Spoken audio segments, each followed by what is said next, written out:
Hi there, and welcome back here to Fox 26. We are taking a look once again at education and how is the state of education right now. We are a couple of years out of COVID, and the hope is that we're not back to what is, well, said to be normal, but what is normal, but that we are maybe making progress since.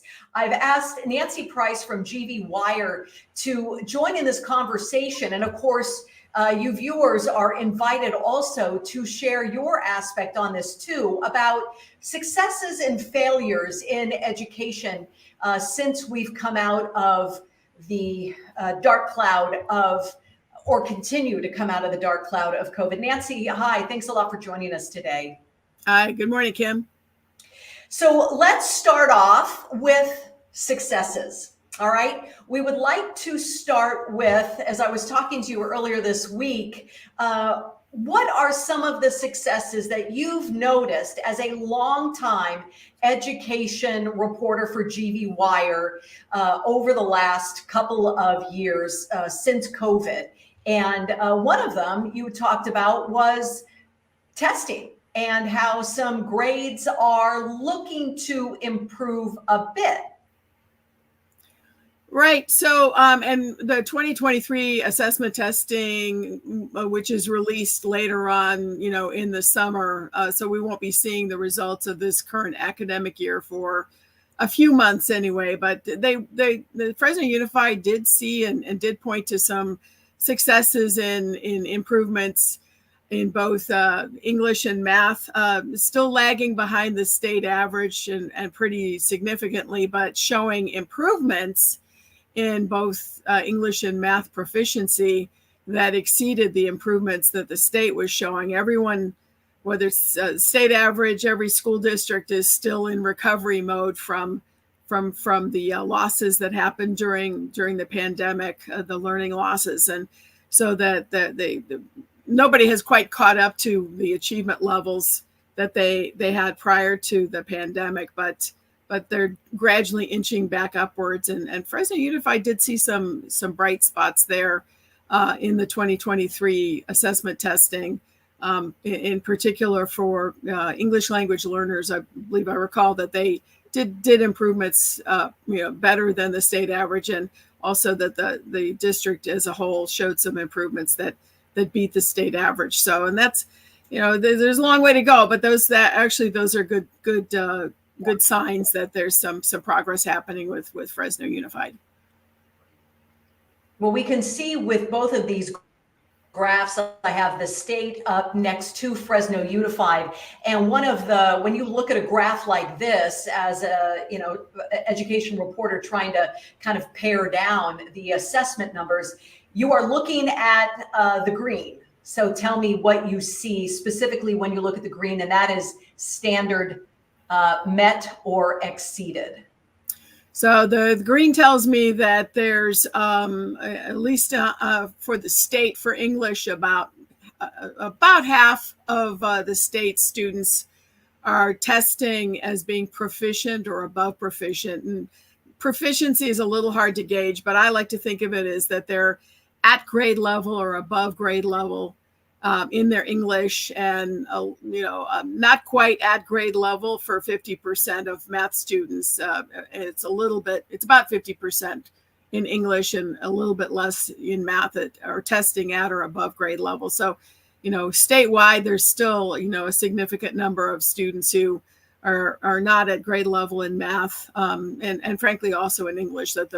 There should be less orange and more green, across the board there. And you look over on the right-hand side, the Fresno Unified numbers are less than the state, especially in the math. Those green percentages are pretty tiny. But so last year it was about a third of Fresno Unified students were at or above proficiency in English, and only about, I think it was less than a quarter were proficient in math. So there's obviously a very long way to go to even catch up to the state average. And and frankly, Fresno Unified is the third largest school district in the state.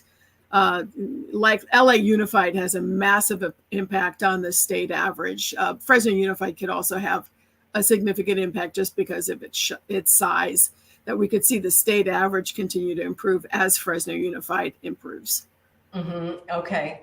Now, we were talking about English, and also one of the things that we want to look at is the English language learners, and also how the students and their backgrounds are showing some, well, hopefully success. So here we are looking at the achievement gap, first off, with the racial and demographic background. Green is Asian students, and this is the state graphics, by the way, the state numbers. White is blue. The Hispanic students are denoted by red, and Asian American or African American, I'm sorry, as purple. And we are still seeing a big gap statewide between, in English, let's talk with that first, with Asian and white. That's a big gap between those two, and Hispanic and African American.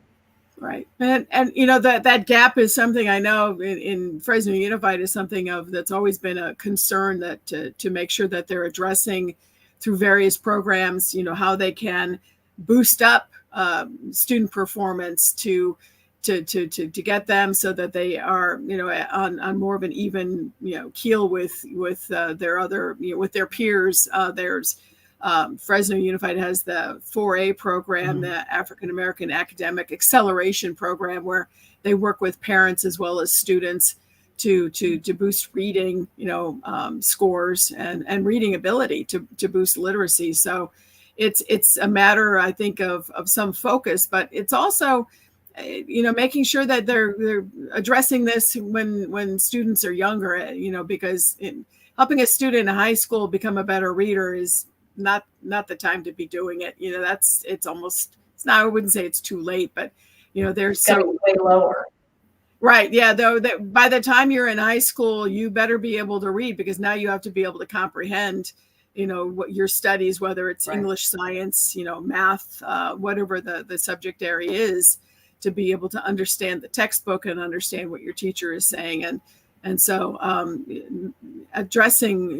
targeting, students in their younger years, first grade, second grade, even kindergarten, and making sure that they're getting the reading supports that they need at that age is really paramount to making sure that they can be successful later on in their school years.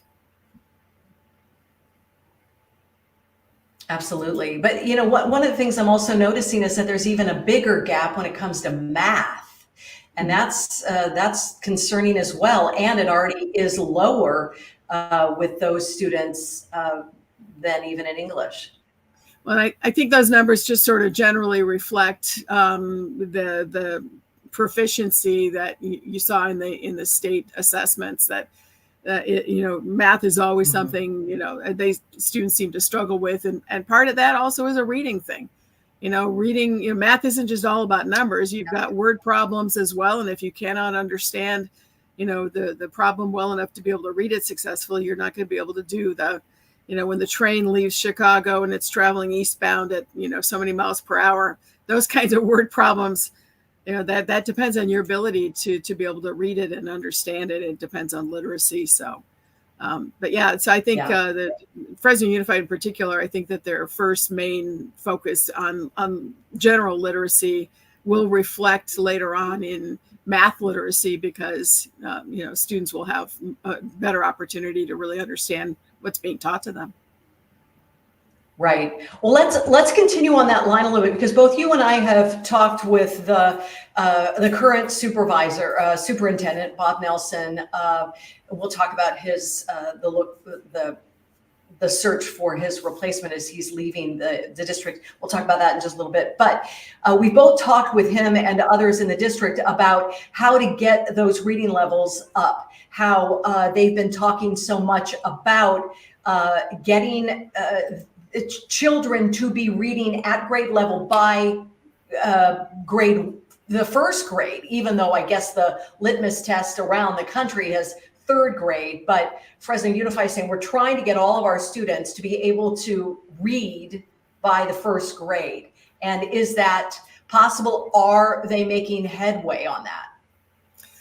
Right, and I think we'll have our best look as a community as to whether they've made headway when when this year's assessment tests come out later on this year, that we can see, are they able to have they increased, not only improved on proficiency, but are they still beating the state, average for improvement, because the state obviously is improving at the same time. So if they're able to basically show greater improvement overall than this happening statewide, then that would seem to point to some success rates, with their literacy.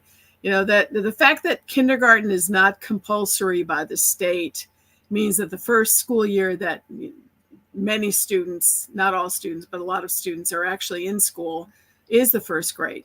And then to be able to make readers out of first graders within 1 year, that is a significant lift. That is, that's addressing some kids who walk in, they haven't even seen their alphabet. They've had no preschool.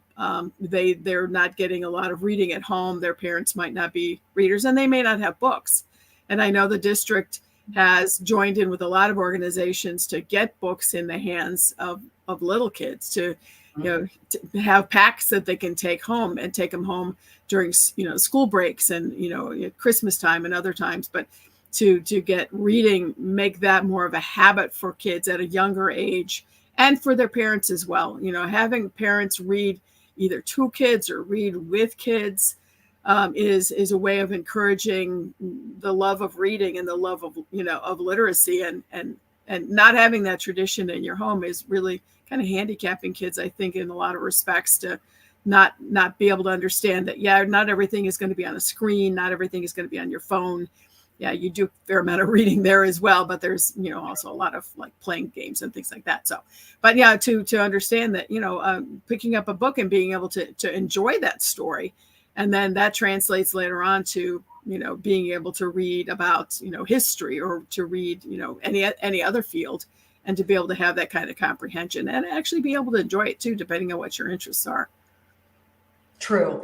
You talked about sending books home with children, but I mean, we also have libraries in all of our schools and in our communities. I remember a number of years ago, I went down to the public library in Visalia, where they were having this huge program of reading 1,000 books for a child all the way up until they start school.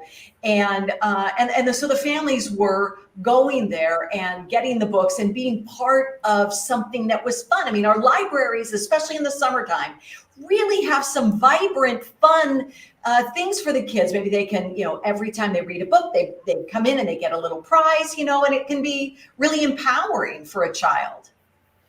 Well, I can remember growing up in Southern California, where we didn't have air conditioning in our house, but, it was nice to stay indoors at least with a book. And my brother and I would go and take out the maximum number of books, we could each day. I mean, and they weren't huge, long books, obviously. They were, books designed for kids, but we were pretty fast readers. And then we would actually swap the books out so that, I'd read his books, he'd read mine. Then we would go back, and of course there was a reading competition going on at the library, and so they would like add the number of books, and I think we pretty much beat everybody else that year in the reading thing. But not being outside, it was just too hot to be outside, and so it was nice to be in a cool place and be able to read, and I just think that whether it's opportunities like that, little contests like that, or just, knowing, the kids have a place to go to libraries that are air conditioned, for the most part, and having that access. I mean, to encourage, kids to come in and take out books and talk to them about, the books that they're reading, to have reading time with kids. That, libraries are doing that now. And I think that there could be, you can't have enough of that, in my opinion, that the more opportunity there is for kids to interact, whether they can come in on their own little bicycle or whether their parents have to bring them, the better it is for, those kids, for their ability to read. Yeah, so true. We could do a whole segment on reading and go to the library. Maybe we'll save that for when it really gets hot and we need to go into the AC again. But I do want to tell you that we have a viewer, Ramona, who said direct instruction is key key. And I'm not sure what you mean by that, Ramona, but do you know, Nancy, what she means by direct instruction is key? No, I'm sorry. I'm not familiar with that. No. Okay, so Ramona, if you could be a little more specific, we'd appreciate that, because it sounds like you're engaged in this, and maybe it's a one-on-one that you're talking about, or something. We'd love to hear more from you or anybody else who is watching right now. So we've talked about maybe maybe a frustration that there was talk about compulsory kindergarten, but that's expensive. That may not happen. Another one would be transitional kindergarten, so even earlier than kindergarten, getting children in earlier, just so that they can get that reading level at first grade. But what about this one? What about, where did the money go? Where did the COVID money go, Nancy? Well, it, I think, went into a lot of different areas for Fresno Unified. It went into after school tutoring. They still have, these after school programs and targeting students who have been struggling to make sure that they have the opportunity to get a little bit of boost, with after school, that there's resources that went into the classroom. Probably more, like literacy programs that they were already starting to gear up. Some of the COVID money went into improving, filtration to work on HVAC systems so that the classrooms themselves would be safer. I mean, I remember seeing a lot of units, these stand-up units just sitting in classrooms that were filtering the air so that it was cleaner, and kids and staff could presumably be safer, so it would, clean up the air if there was any viruses lingering. So, it went to a lot of different things. It didn't all go directly into education, and I believe that they spent a fair amount of money also on making sure that kids had the resources, the electronic resources, that they had to be able to take home laptops or tablets or whatever. Or hotspots. And hotspots, exactly. And, there's a huge gap in areas like Fresno, where you have the haves and the have-nots. You have people who can afford to have internet to their home, and you have parents who can have maybe at least one device, at least one device for their kids, and maybe one per child, depending on the family's resources. And then so many families that had no access whatsoever to the internet, even with some of these, reduced price programs that are provided to families so that they can afford it, where it's just a very minimal cost. But even a minimal cost could be more than some families can afford. And then to be able to have the device to be able to access it, that on top of it, limited, families being able to have their kids have access to, say, schoolwork online. So, they certainly spent a lot of money just on, on equipment itself and access to the internet, and hopefully open that up so that, more kids are able to even the playing field out a little bit. Right. We just want to make sure that, that there wasn't waste, that the money didn't go to either line pockets or things that somebody in a district or a school thought was important because they personally wanted it, but didn't or isn't ultimately helping the students. I remember one teacher saying off the record, off camera, saying, we got new seats. We did not need new seats. They're expensive. We did not need a new table. We have one already. It was not breaking down. It seemed like a real waste of money when compared to true needs for education. Well, and I think that there was a little bit of a gun to everybody's head to spend some of the money by certain deadlines. It was like spend it or lose it.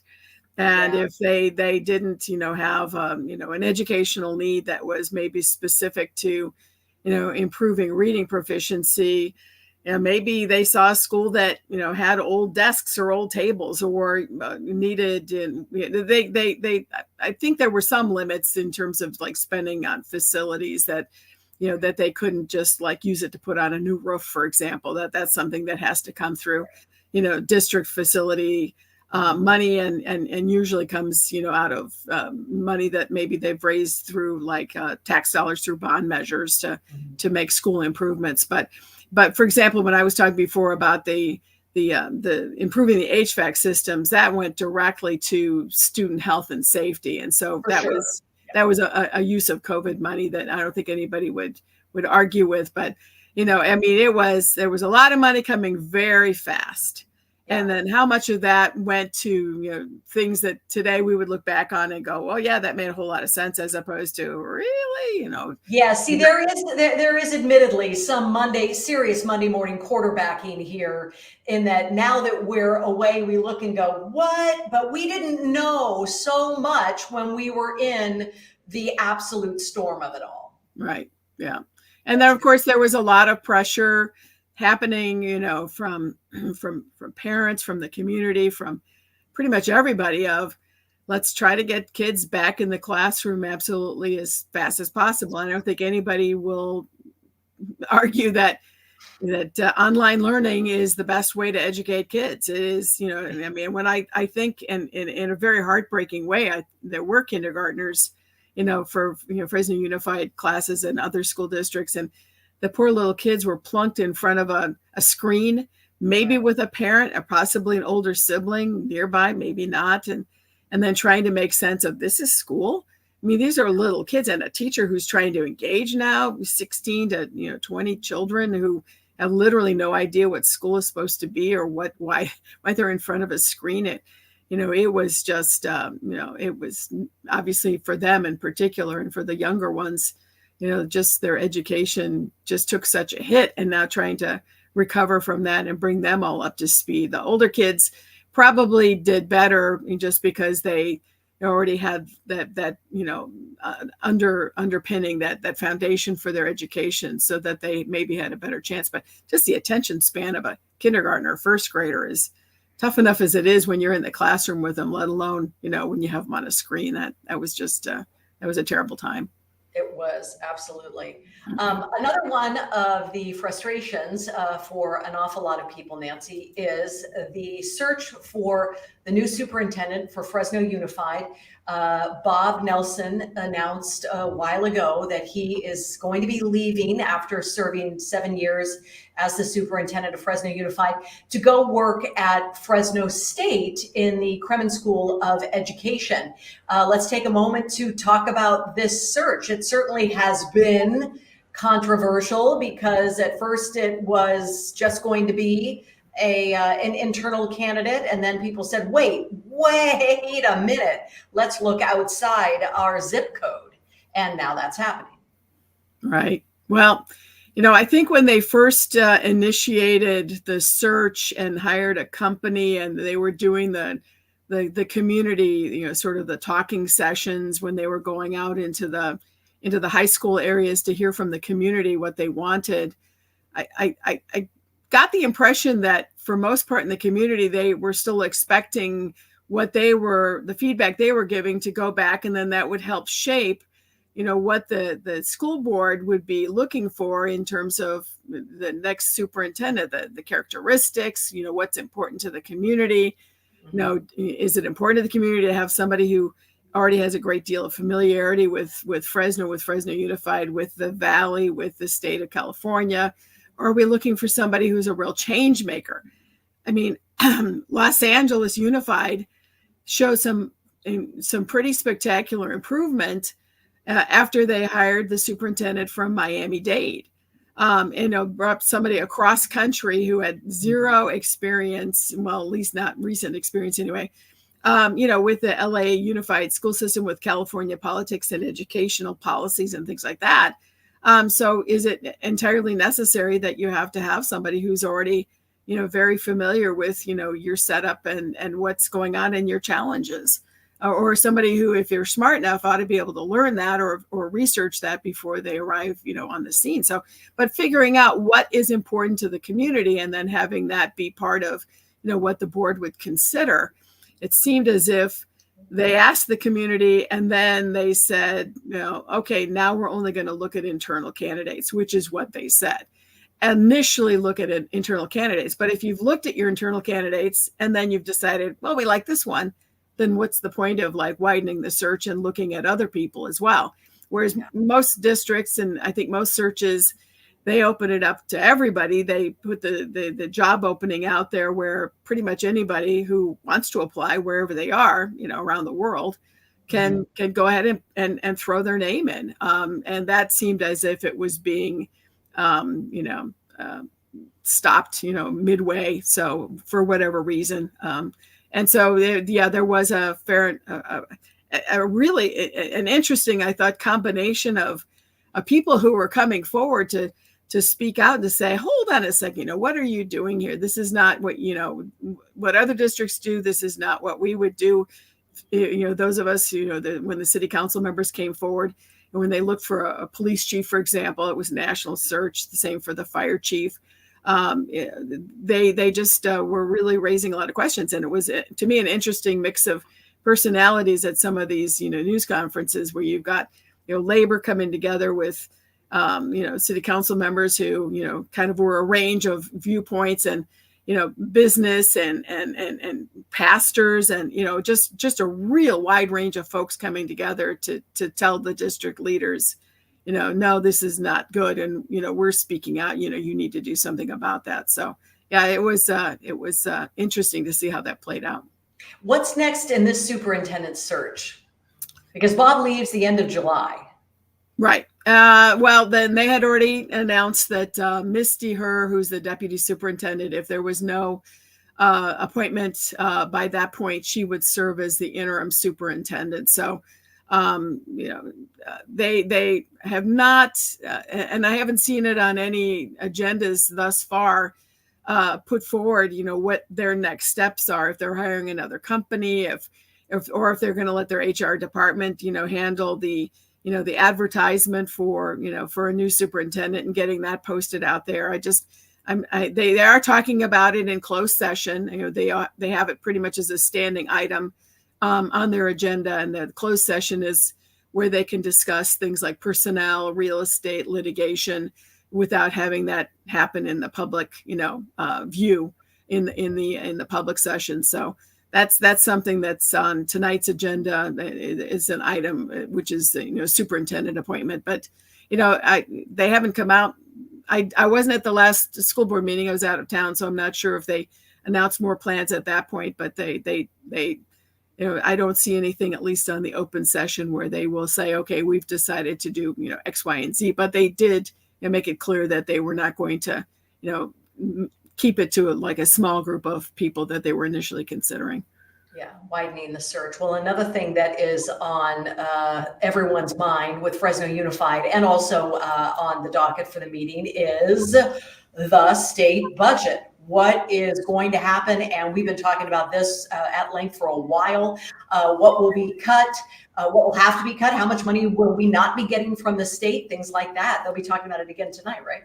Right. Yeah, this is an ongoing conversation. The board has been getting budget briefings for a couple months now, looking at what some of the proposals are for, in some cases, actually adding staff, and in some cases, subtracting or postponing, or they've got vacant positions, not filling them, perhaps just like doing away with them altogether, moving teachers who have been on special assignment, moving them back into the classroom. And the goal is not to have to cut, the jobs of anybody who's currently employed. They would have had to notify the unions if there was going to be a reduction in force. The deadline for that is in March, so there was no notification. So presumably there's no, reduction in force, no big layoffs. But folks who've had assignments, say as an example, as a teacher on special assignment, they may find themselves back in a classroom, and they may, with seniority rights, be able to bump somebody else from, who then would then have to move to another job. Mm-hmm. I mean, I know that there's been some criticism, I guess, of, why do we need teachers on special assignment? Why do we even have principals, who aren't doing jobs at schools? But their roles could be to assist in ways, whether it's helping maybe new teachers find their way. You know, I mean, the first couple of years of being a teacher, unless you have like a senior teacher who's going to be working with you to, you know, kind of help you, you know, across some of those hurdles, Right. those first couple of years of teaching. And I've had some friends who thought, I think I'll be a teacher, went through, you know, the program, got their certification. They lasted maybe 2 years.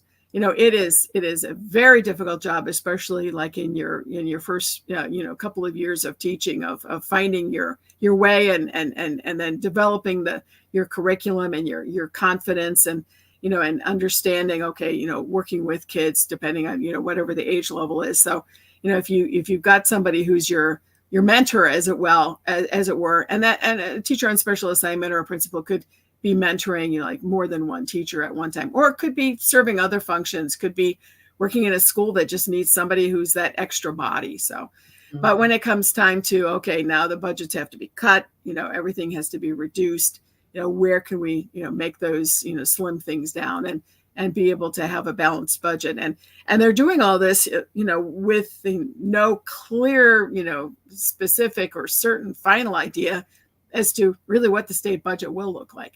There Right. seems to be a couple of weeks to find out, or I mean, it'll come out in May at some point. Right. The May revise comes out in May, obviously, and then and then based on that, then districts will have a much, you know, pretty much the final idea. Okay, what kind of money can we expect to be having, and then the final budget proposal comes to the board in June. They have to approve by before the end of June. I'm not sure if it's state law or if it's their own policy, but basically that's their deadline, that they have to have that in place before the end of June. So they'll know by then, okay, what kind of budget are we looking at? Yeah, yeah. Another, I was talking to Fresno County Superintendent of Schools, Dr. Kofer, today about the next big thing that's happening, and that is graduation. So many students getting ready, or maybe they're just so already in that mindset, and I hope that they've all gotten their requirements taken care of. But how is the graduation rate? We certainly would wish it would be higher. 86 seems high. Does that mean that 86% of students are graduating and that the others are just not making it, not finishing the requirements and not getting a degree?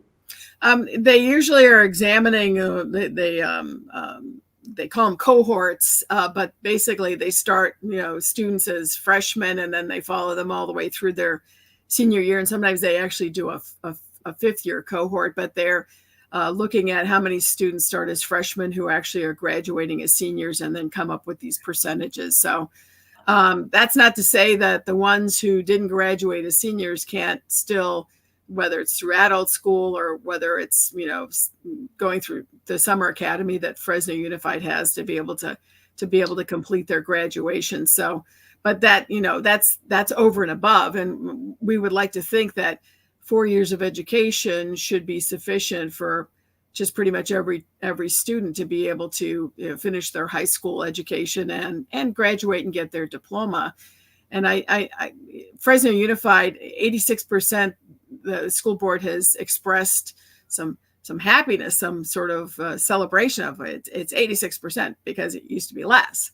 And 86% might look good on paper, maybe compared to, you know, prior statistics. It certainly isn't as good as other school districts, and can be improved upon.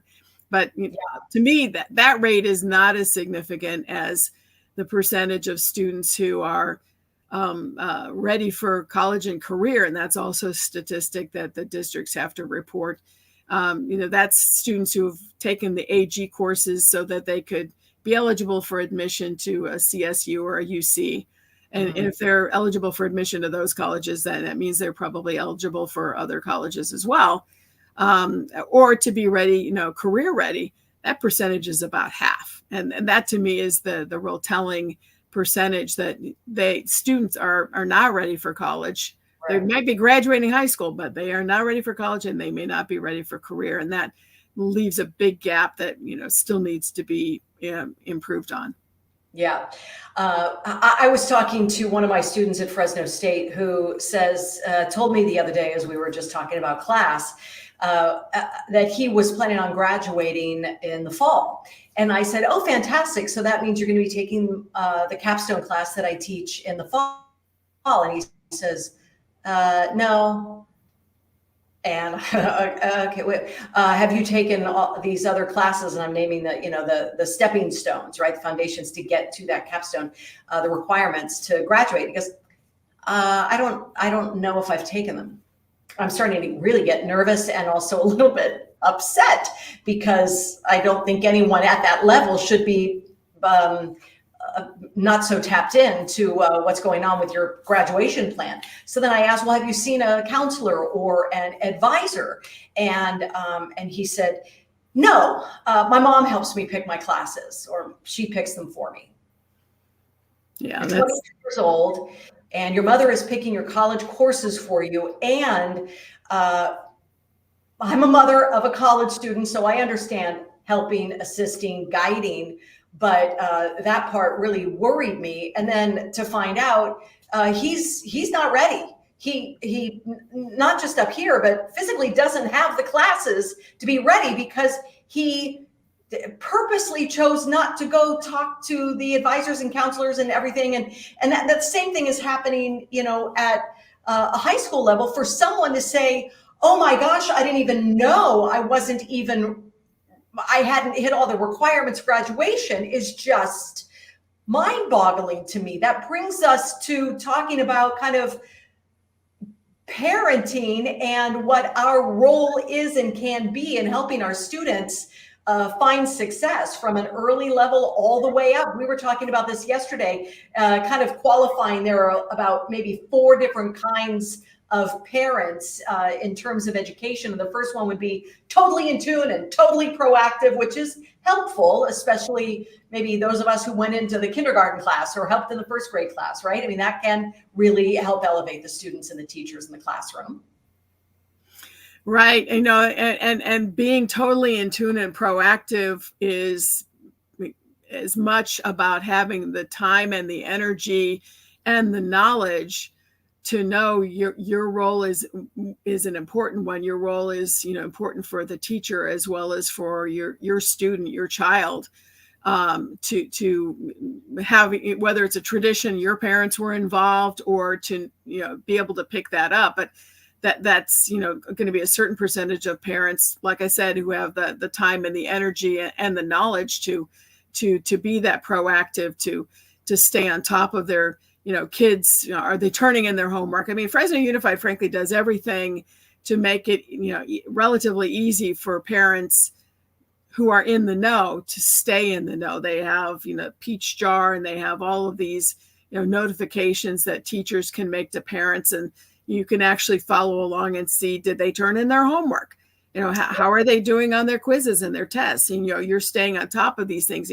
In the old days, we brought home our tests and said, look, I got 100 on my test. And then the test you didn't get 100 on, maybe you didn't bring home. But you had to bring home that report card because you had to get it signed. And then if there was something on the report card that didn't look quite right, then the parent could say, what? And then start asking questions, at least by then, if not earlier.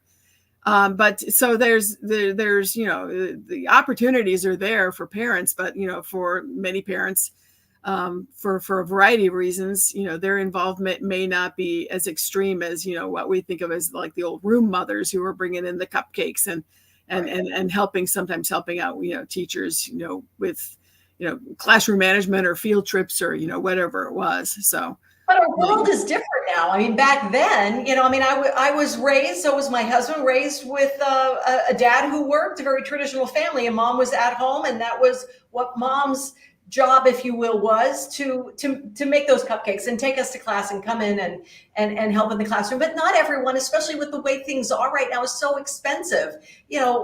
Very few people have the time and the financial ability to do that. So they still do their best to be involved. But what about those who just assume everything's fine? I haven't heard from the school. My kid hasn't said anything, so I'm just assuming everything's okay.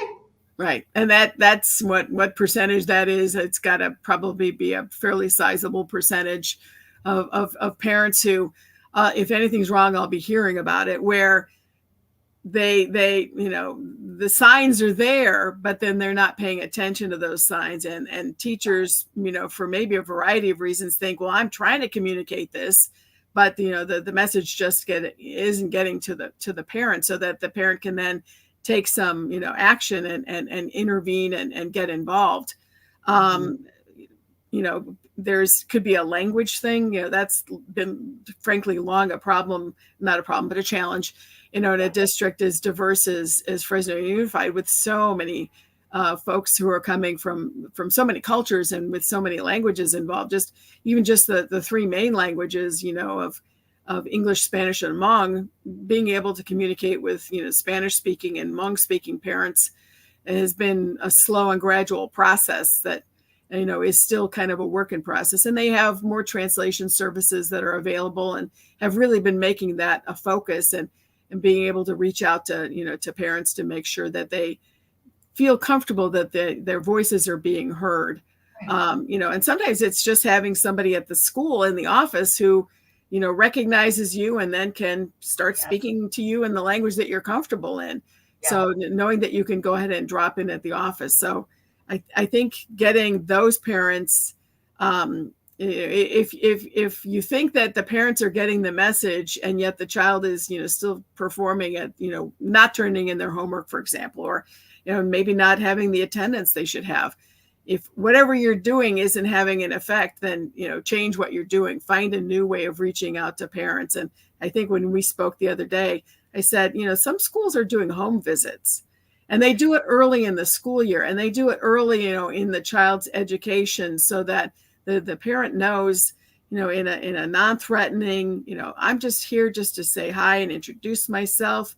I brought a bag of hamburgers from In-N-Out, or I brought some tacos, I brought food, and, let's just have a few minutes kind of to get to know each other, or maybe, like, invite me for dinner, and to have that sort of connection between the school and the family, it makes, I think, goes a long way to the parents and even the kids understanding, people do care about my, me. They care about my schooling. They care about me getting an education. And they took the time to, to come to our house. And even if it was just a knock on the door to say hi.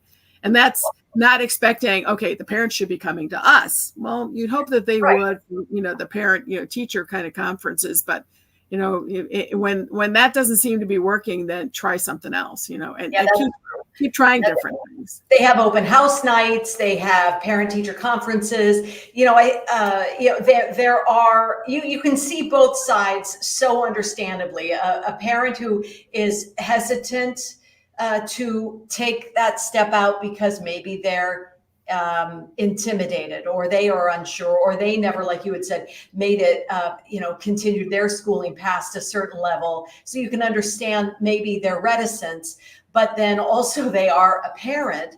Then you can understand a teacher. It's like, my gosh, I'm spending all day with your children. I'm doing all of this. Could you meet me halfway?